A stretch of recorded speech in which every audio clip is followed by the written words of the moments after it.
Well, good evening, ladies and gentlemen. My name is Derek Buga, CEO of African Management. Ngawe mukimanyi already Saturday is a public holiday for Dubai. But we know mukolo gumu ku mikolo egigenda okubanga gisinga okuba ejankabi. The first of its kind, mixtape party egenda okusoka mu Dubai, headlined by, of course, one of the biggest artists in Uganda. Nomu kuba DJ abasinga okuba abakabi. Ate ne finest waffe wano mu Dubai, DJ Brooklyn Baxter. Well, ku pano yange waneno laleero ninako abantu abali amazing, abamu kubasinga okuba abakabi mu kiki bakola. On my right, nako Momo. Momo, buuza ku bantu. Bannange, balamusizaako nnyo bassebo ne bannyabo ntunulewa wenjagadde. Okay, balamusizaako nnyo bassebo ne bannyabo. Mwebale kubaayo, mwebale kutwagala, mwebale kwagala DJ Baxter, mwebale kubanga ate bambi mu supportinga tusaba love eno yonna gye mulina gye mbadde mu mulaga mugireete ne ku lunaku olw'enkya wali eri ku club Venom. Tusaba temutuyiwa, temutulekerera, tubategekedde ebintu ebirungi bingi nnyo nga bwe mukiwulira. Of course, and then of course after Momo Twina, thank you very much. Twina Dax Kartel, yetaga introduction bannange. Era je mpangalira banyanjudde yanjudde nnyo. Pozi nze njera ogamba abantu nti omusajja wakaviiri. Ndi musanyufu nnyo. First of all, ndi musanyufu kula Brooklyn Baxter. Nji, this is amazing. My brother, thank you so much. Mike, take one hour. First of all, ndi musanyufu nnyo kula Brooklyn Baxter. Nji, this is something that is epic. Olwekuba nti silwakuba nti muganda wange kyali wange naye olw'emirimu gy'akola omuntu bw'aba alina step gya movinze kale bw'aba nga wo omusanyukirako. This is going to be bunga bwe byagambye nti history in making, naye kisukkawo awo olw'ensonga alina essuula gy'agguddewo gy'atandise, alina okukikola kimaintaining ate akyongereko ate kigende mu maaso. So it is really a special day. Eyambadde nsaba mwenna abana Dubai mwenna mujje tuwagire Brooklyn Baxter. Bwe tubanga naffe twasituse ne tugamba katuveeyo eri eka tujje wano eno ku lulwe. So mbadde nsaba mujje banga bingi nnyo bye tutegese. Nze nnyingizaako ko mu ffumbiro naye nga ndaba akawuba nange because it is really amazing. Era mwebale nnyo, sijja kuwa kwebaza management ya Brooklyn Baxter na buli muntu ne DJ Mark mwebaza nti okujja n'agamba ono student wange naye kanze olaba nga ali passionate about it. So bansaba na Uganda mwenna mujje n'emikwano gyammwe mujje club eno muwedde mubeerawo ebbanga lyonna mugimanyiwe waka. So mbadde nsaba mujjeko olwo having a moment esinga okubeera ey'enjawulo era ennungi kuba ffe tuli ready. Mumwewuliridde setaga kwongerako ku mukono gwa Baxter gwa right. Era Baxter ye mugole kati nze ndi best man ate twaze n'emperekeza oba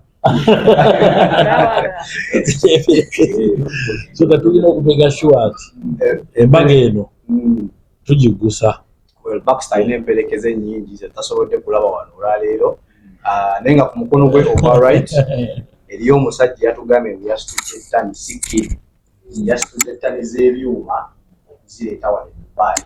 Ate ng'omusajja oyo era Mr. Mark. Yeah, man. Gwe owulira otya kubanga omwana gwe wali? First of all, twala omukisa guno okubalamusaako mwenna. Nze kanziremu neeyanjule. Amanya n'eddoboozi mpitibwa DJ Mark, nsinga okumanya abasinga bampita Mr. Scratch. Tuli wano nzija muyita muganda wange, sijja muyita mutabani because bagamba ne gwozadde akola atya kubira ngoma n'ozina. So saba mwenna abawagizi bange n'abawagizi ba Brooklyn Baxter twegatte wamu tulabe nga tuguse n'ensonga. Siriwo nti tuze ku masanyu nti oba biki ne tuze okuweesa oguno mukale ekitiibwa mu ngeri emu oba endala. So tubakoola bonna tubategekedde ebintu bingi nasitudde ebyuma byesitulangako mulaba natuuse ne kugisaawe ne baŋŋamba kilo nnyingi n'ensasula kitegeera baŋŋamba nga nyina okukiggusa lazima so n'olwekyo mbasaba mujje mu bungi tubeerereyo ddala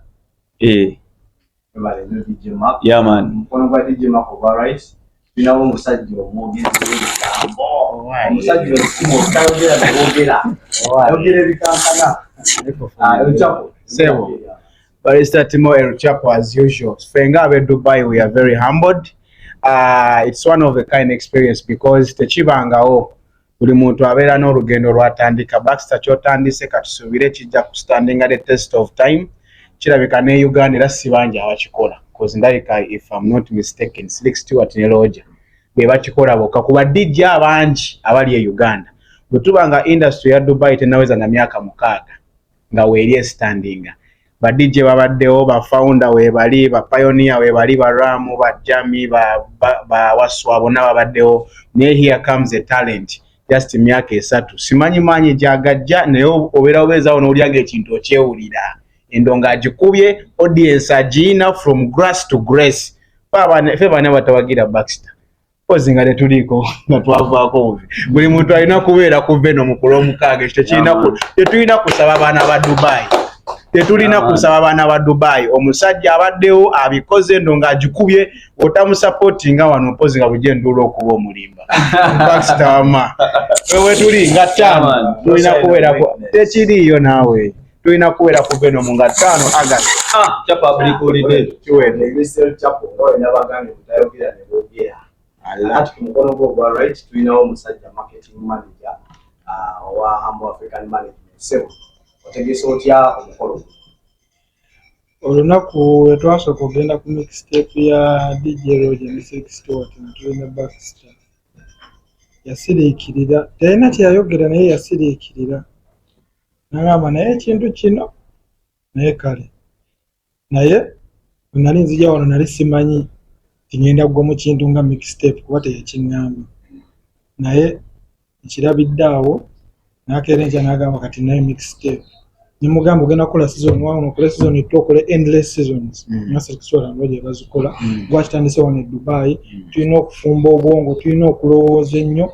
tulabe nti ekintu kino kiba kyanjawulo tulina okiteekamu ebintu nga byanjawulo so I'm happy for my brother nsaba tujje tumuwagire Dubai DXB your boy is here tomorrow Venom please come in full capacity program is set Humble Management yekikutemu tuwasuubiza obbawo omukolo mulungi katono nnyo okwongerezaako kwetu tetusobola kuvaano abaana b'e Dubai nga tetwaniriza abasajja b'amaanyi omanyi ndi passionate nnyo eri Baxter taneerabiza n'abagenyi abakulu kuba nze nzikiriza mu talent nze nkakasa without disrespect obakwisa mu bantu maaso ono dooga akuba Baxter w'amaanyi ekyo nkubuulira era bw'obanga oli mu bbaala ne woba ogituddemu essaawa nnamba we bakugamba nti Baxter atudde olina okuteekayo amatu wonna wootudde oba olina okusegula ebintu VIP ebeweddewo ebeefuuse pavilion fenna omusajja atuzinisiza ebbanga lyonna why not support this guy Dax Kartel teetaga introduction nze namanya Dax ndowooza nga 2016 ng'oledde w'amaanyi nakati w'amaanyi olaba e Kampala omuntu oyimba wiiki emu n'ogwa kati omusajja walina kati alina hiiti etambula twazaalibwa mutwe omufuna bulungi scratch master kati ye maaka tesimanyi kwakala akasajja ateeko kaddala kati maaka scratch nze kuvanuuza nga tuli bato gaddadi ateekako wali NBS n'ateeka mu kawuufa ka jeepers banaiba ne bagamba mukendeeze osegeera kati omusajja nakati wuno osegeera mujje tuwagira abasajja bonna bakabi wadde nga Baxter yewanjawulo tukize tugaane mixtape ogigwana because you really stand out oli stand out artist mu bano bonna thank you so much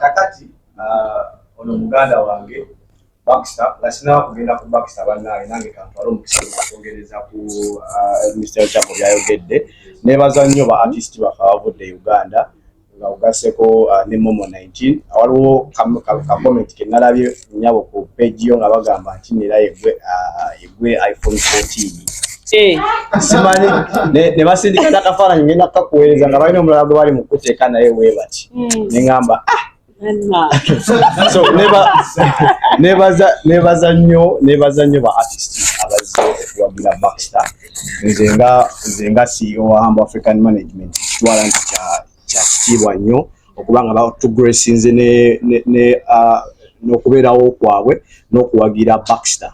So Baxter sebo abantu basuubire ki enkya? Abawagizi bange mujebale, my friends, family and my lovers. Tomorrow is fire. Ndi mukaka munyolero kitegeera enkya mujja kulaba ekintu kirala nnyo kitegeera sikubwa sina kyenkozesa kyonna, but tomorrow I promise madness, fire kitegeera. So tomorrow expect some blazing fire underground. Mugenda kulaba kyemutalabangako tomorrow kitegeera. We have different sets from different DJs, so many artists. My headliner Dax Kartel, Mr. Scratch, Encha, Mr. Ram, Yona Joli, Tereza Mizindalo, kubanga omanyi siwulira bulungi. Njagala kuya speaker nga balisa time muli mukutu kitegeera. So tomorrow is gonna be epic, funky, amazing and glamorous. So it's a beautiful day. And not forgetting tuli ku mukolo gwa amaanyi. We want to take something very funky, very serious. Dress code twambala 90s. Aina Jordan, Air Force One, Air Max One, aina Fubu, alina ne jazz zonna. Ate Clarks, awaina Clarks. Kitegeera. So dress code eja jazz. Twagala tubeere ku red carpet walinga ekifaananyi kiriya. Omuziki munda ba DJ betegesedda okitegeera. You're gonna see sets that you have not seen before okitegeera. So it's gonna be amazing. Naye nga mbeebaza nnyo management, Humble African Management, Dax Kartel, Momo, DJ Mark, Barista Timo, always okitegeera. Julio okitegeera. Vibes UG omukutu #1 station okitegeera. Always locked in NBS. Dubai worldwide.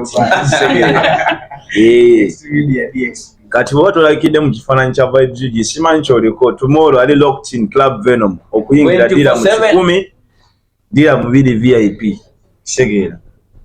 Abantu bange bona gye muli odiza abawagizi mbadiza. I'm ready. You have been demanding for a while kitegeera. Sibanga dene nnyo, but at least I've been desiring to bust out something entertaining, amazing and epic. So if you believe, no sign of weakness. Tomorrow Club Venom, mixtape party, Brooklyn Baxter, EXP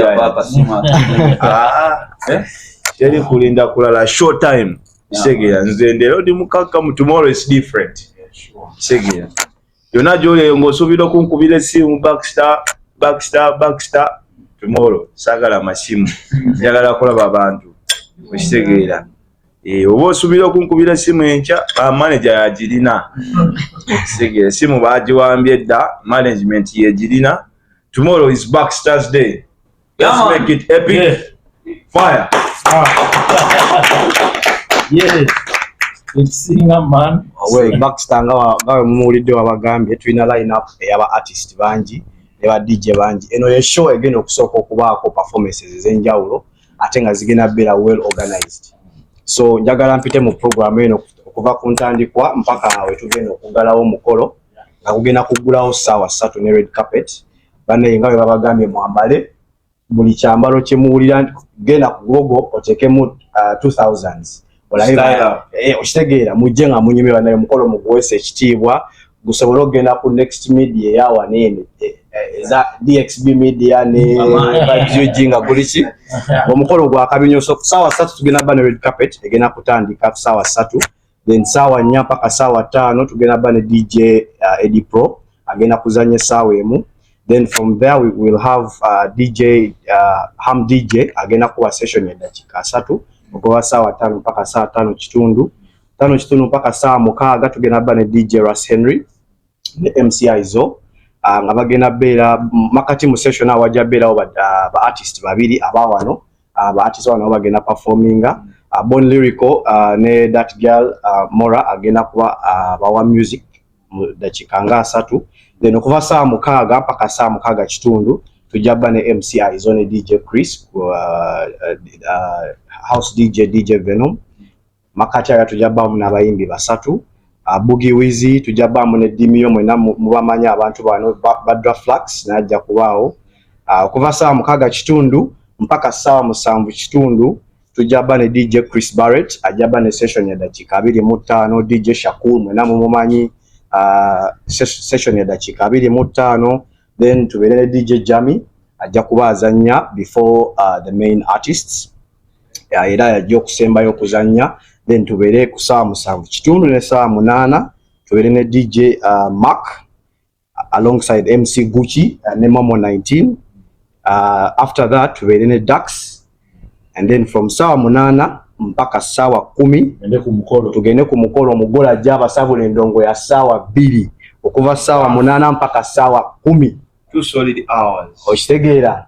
So thank you very much Mr. Dax akasembayo bale njagala nkubuuze seba enkya abantu emitwe bajjenga nga bajambaza ki kubanga waba promises ojjukubo jijjako nyizo okubagamba mbadde ofe while naye abantu abasinga bo wadde bandabanga performinga mu Keye Kampala mpola bo bamanyi bogamba Dax Kartel naye trust me this is my first time of performing wano perform ate opportunity jenina nti nzize performingira muganda wange so njagala mujjenga mumanyi tojambala kakondo munkoze bulungi okutya dress code kye mugambi eninya zizi relax zisalawo munkoze bulungi nti Momo 19 babadde wano na performingira bakakondo byawedde byakakondo so si performingira bakakondo munsonyiwe njagala mujjenga mumanyi nti tugenda kukuba pate tugenda kukuba disco njagala kubawa kisinga ndi ready ndi set kinkoze nyino ne batimo bonna we bali so njagala tuve wali kubala kwe nyini we tuli tugenda tukeno mu mitwe abamba nabo bafudde njagala mujje mulabe performance mujje mulabe njawulo njagala feeling mutulika njagala feeling muno tuli waka njagala ojolabe nti tuli waka njagala kula muganda wange ono wemba ngenda agambe blood wachinkoledde kituufu so bana Uganda mbadde mbakoolayo nayo naje bachali bange bonna n'abachali bange mu albasha wetera okujja lumuntu kuba mu kapiire tebandabye kolero kuba nabagambire lero size kusamba mupiira lero tuje tachi muganda wange tachi yange nyira siku nacho tachi yange nzali si yazowe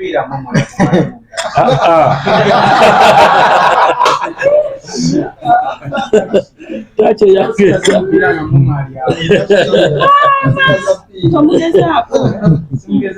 Mr. Scratch akubendi basita abasajja bondaga nga tebajjaso Timo zenafirize gwanga damba nafirize gwanga damba era abatendesa abasinga bamali bye kwanso baberiyo ne banjerega batufiiriza tulabanga musajja alina 10 nga gwe wange gwa magezi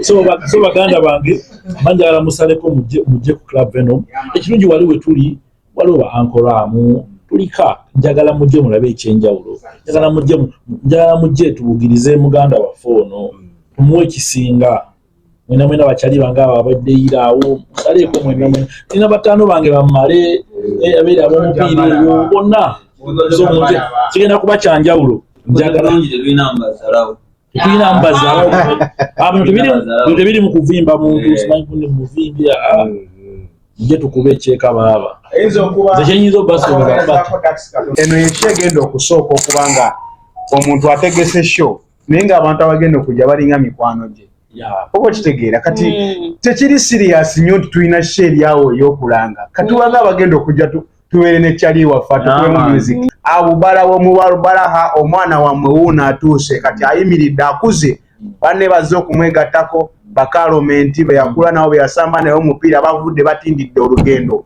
mayiro 15 kujja kulanga Baxter kimekinga why not leero we mutukola mutyo yamuzayo ekyaddondo addeyo azanyire waka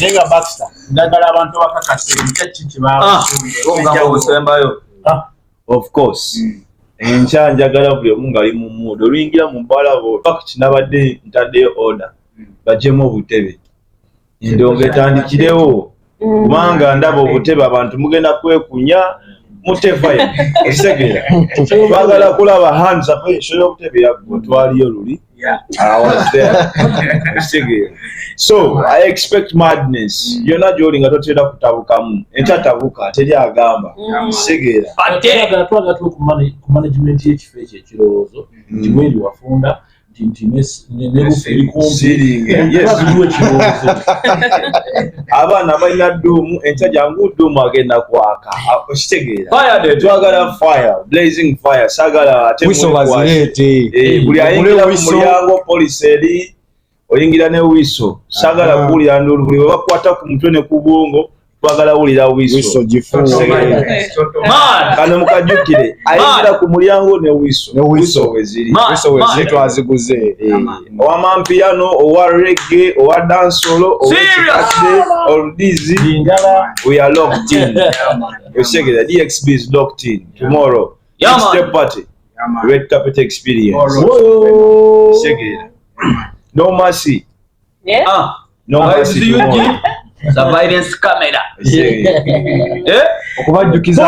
okubajjukizaamu katono bannange eno show tafaanako nandala abantu batera okugamba nti bannaye omuyidde agenda kujja ssaawa 9 eno show mugiwulidde okuva ku ntandikwa mpaka kwekoma tulinawo sessions zemusinga okwagala vibe on vibe kitegeera njagala vibe showcase eri serious cause tubadde n'obudde bungi obwezoowe njagala ndongo eri up to date na ya vibe otherwise we get in touch tomorrow kubagamba Baxter mu Dubai agenda California aina Sheikh California Texas ne Japan naye kasooka kuba abe Japan ne Royal Agency ayo omusajja w'amaanyi sewo. Thank you very much everyone. Mwebale nnyo bannaye kubajjukizaamu enkya bannaye ddira mu 10 okuyingira nomo and then VIP ddira mu 2 mujje tubeereyo omukolo gutandika ssaawa 4. Thank you very much.